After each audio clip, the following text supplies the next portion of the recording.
God bless you. Today we're going to be doing a study in Psalms. So first off, we're going to be starting in Psalm 53. The folly of the godless and the restoration of Israel. The fool has said in his heart, there is no God. They are corrupt and have done abominable iniquity. There is none who does good. God looks down from heaven upon the children of men, to see if there are any who understand, who seek God. Every one of them is turned aside. They have together become corrupt.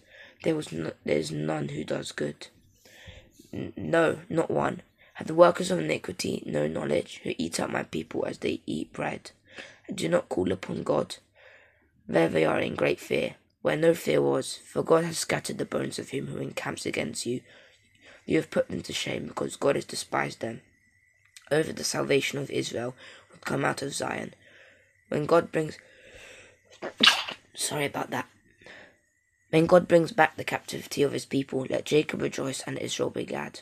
So this psalm is about the fools and the bad people, and about how they are corrupt, and that the fool says that there is no God, and about how the God looks down from heaven upon the children of men to see if there are any who understand, who seek God, and about how every one of them is turned aside. And it talks about how that he has scattered their bones and he's made them shameful, and this is just because he's despised them.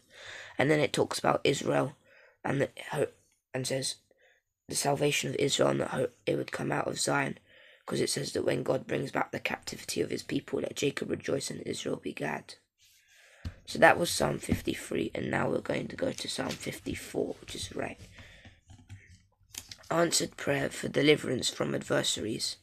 Save me, O God, by your name, and vindicate me by your strength. Hear my prayer, O God. Give ear to the words of my mouth. Strangers have risen up against me, and the oppressors have sought after my life. They have not set God before them. Behold, God is my helper. The Lord is with those who uphold my life. He will repay my enemies for their evil. Cut them off in your truth. I will freely sacrifice to you. I will praise your name, O Lord, for it is good. For he has delivered me out of all trouble, and my eyes have seen it, the desire upon my enemies. That is Psalm 54. So Psalm 54 is about a man, and he's praying about how he wants God to give him strength, and about how strangers have risen up against him, and the oppressors have sought after my life, and he's asking for God to protect him and help him. And he's saying, and then he praises God and says that God is my helper. The Lord is with those who uphold my life. He will repay my enemies for their evil. Cut them off in your mouth, in your truth. So they're saying that what God will do, and then Dave. I think this is a psalm by David. If it is, then he's saying that I will freely sacrifice to you. I will pray, and then he's going to praise his name for it, and that, O Lord, for it is good, for he has delivered me out of all trouble. And my eye has seen its desire upon my enemies. So that's a prayer asking God to help you and deliver you through troubles, which is what we should do when we're scared or we need help. We just ask God, and he'll help us. So now we're going to do Psalm 43.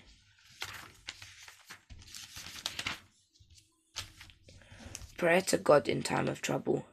Vindicate me, O God, and plead my cause against an ungodly nation. O deliver me from the deceitful and unjust man, for you are the God of my strength. Why do you cast me off? Why do I go mourning because of the oppression of the enemy? O send out your light and your truth. Let them lead me. Let them bring me to your holy hill and to your tabernacle. And I will go to the altar of God, to God my exceeding joy, and on the harp I will praise you, O God, my God. Why are you cast down, O my soul, and why are you disquieted within me, and hope within me? Hope in God, for I shall yet praise him, the help of my countenance and my God. So that psalm is, of course, the title of it, Prayer to God in Time of Trouble. So a man is praying to God because he's in trouble. So it says, vindicate me, O God, and plead my cause against an ungodly nation. So there's an ungodly nation. He's asking to be delivered from the deceitful and unjust man. For he's praised him and said, you are the God of my strength. Why do you cast me off? What does it mean by cast me off? So the man is going through the afflictions, the hardships, the trials. It's the patience. Okay. It's the going through it. Why thou cast me off? Why go I mourning because of the oppression of the enemy? Why should I be worried about the enemy? Why should it concern me or worry me? Of course it shouldn't. You see, the more we grow in our faith, more at peace we are with God, for draw near to God and He'll draw near to you. Casting off the worries of the world. For we see the oppression of all this oppression of today's world, but we're not concerned by it. We see it as it happens. Yeah. We see it as it grows. But we're not worried about it. We know it's going to grow. We know it's going to keep growing. But we trust in God to guide us, and we trust in God to protect us. And we call on Him in all our trials. We call on Him in all our troubles. We call on Him in all our worries. And even when we're not worrying and we're at peace, that doesn't mean we forget God. We give thanks to God for what we have. Yeah. It's like we have this little room. We may not have much, but we're thankful for what we have. You know, the bathroom might be half broken, but we're thankful we got a bath that at least works, if nothing else does. You know, we may not have a cooker, but we got plug-in things that work. So we're thankful and grateful that we can even have them, so we can actually cook something. Yeah. You know, it's being grateful and just being content in everything. So being grateful for what we have. Exactly. And we're not to look about things that we don't we're not have. going to look at the negative of it. Do you see what I mean? Which is what other people think, oh, that sounds like a really horrible situation to live in, but you know what? Yeah. We make the most of it, and we're cool in it. You know what I mean? We're chilled out, we're relaxed from it. Because God gives us peace. If we didn't have peace, we'd be discontent. And we'd always be seeking things of the world, but we're not. We're asleep in the boat, in the storm, just like Jesus was. While everyone else was worrying about the boat capsizing, Jesus slept through that storm. And they called on Him to save them because they were worried that that boat was going to be torn apart. So He rebuked the winds and everything calmed. So when we become disquieted, just like they did in that boat, then we call on God. And He's the one that calms the storms. So why do I go on mourning of the oppression of the enemy? Make sense now? We got no need for it. Okay. So then he asks, send out your light and your truth to the ungodly nation he's talking about, and he says, let them lead me and bring me to your, and let them bring me to your holy hill and to your tabernacle, and then I'll go to the altar of God, to God my exceeding joy, and on the harp I'll praise you, O God, my God. So he's asking to be helped and to send out your light and your truth towards the people and things. So that was Psalm 43. We're now going to go to my favourite Psalm, Psalm 23.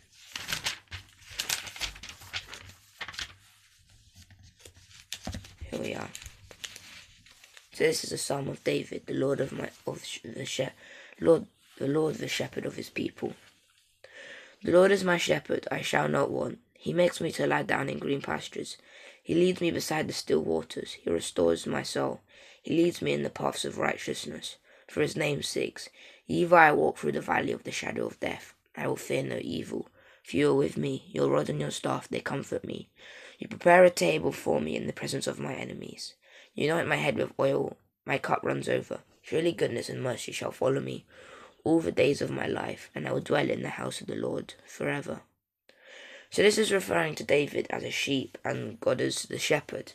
And he's talking about how he, of course, in the hills and stuff, He makes me to lie down in green pastures, because in case it's when they get tired and stuff, and of course it leads me to still waters.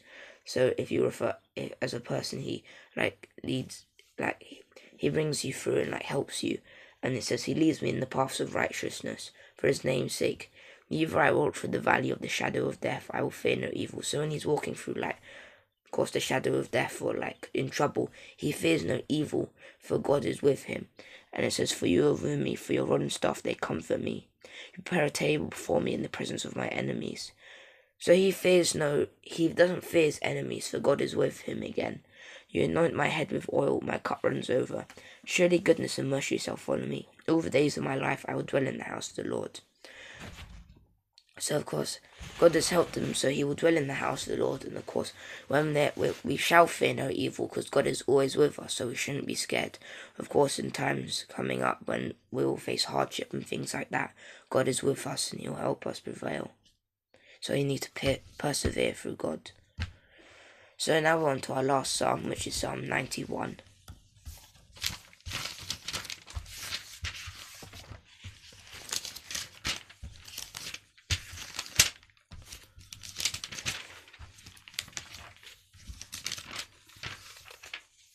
Here we are. Psalm 91, safety of abiding in the presence of God. He who dwells in the secret place of the Most High shall abide under the shadow of the Almighty. I will say at the Lord, he is my refuge and my fortress. My God, in him I will trust. Surely he shall deliver you from the snare of the fowler, from the perilous pestilence.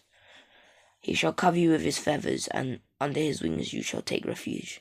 His truth shall be your shield and buckler. You shall not be afraid of terror by night, nor of the arrow that flies by day, nor of the pestilence that walks in darkness, nor of the destruction that lays waste at noonday. 1,000 may fall at your side, and 10,000 at your right hand, but it shall not come near you. Only with your eyes shall you look and see the reward of the wicked, because you have made the Lord, who is my refuge, even the Most High, your dwelling place. No evil shall befall you, nor shall any plague come near you dwelling, for he shall give his angels charge over you, to keep you in all your ways. In their hands they shall bear you up, lest you dash your foot against a stone. You shall tread upon the lion and the cobra, the young lion and the serpent you shall trample under foot, because he has set his love upon me. Therefore I will deliver him. I will set him on high, because he is known by name. He shall cast upon me, and I will answer him. I will be with him in trouble. I will deliver him in trouble. I will deliver him and honor him. With long life I will satisfy him, and show him my salvation. So Psalm 91 is about how God will protect him. So it talks about all the different things that God will deliver him from the snare of the fowler, and from the perilous and the pestilence, and all the things like his truth shall be his shield and buckler, and about like all the different things that would protect him, and all the different things he shouldn't be afraid of, like the terror of the night, or the arrows that fly by day, or the pestilence that walks in, nor destruction that lays waste. And it talks about things that can't hurt him, like no evil, or that no plague will come before him. And of course God will give his angels to look after him and protect him, and not even the cobra or the lion and the serpents couldn't hurt him, because he has God's love and protection. So we need to trust in God and help him, and he'll help. We need God's trust, and he'll protect us and help us through bad times. And because he has set his love upon me, therefore I will deliver him. Because of course because of course the man has set his love upon God and has prayed to God and asked for this, and of course he is with God and he dwells in the house of the Lord, and so he has done this for him. Because of course when we come to God, he'll help us. He shall call upon me and I will answer him. So if you pray to God, he will answer you and help you. So in trouble he'll be with him. I'll deliver him and honor him. With long life I'll satisfy him and show him my salvation. So that was Psalm 91. That was Psalm 91 about protection, and that has been our 5 Psalms we've done today. I hope you enjoyed it and have learned a bit more about the Psalms. And of course we did a lot of Psalms on protection things, because we need protection in the days that are coming up when there will be a lot of evil in this world. And so I'm glad we did these Psalms today, and I hope you enjoyed it and learned something. God bless you. Goodbye.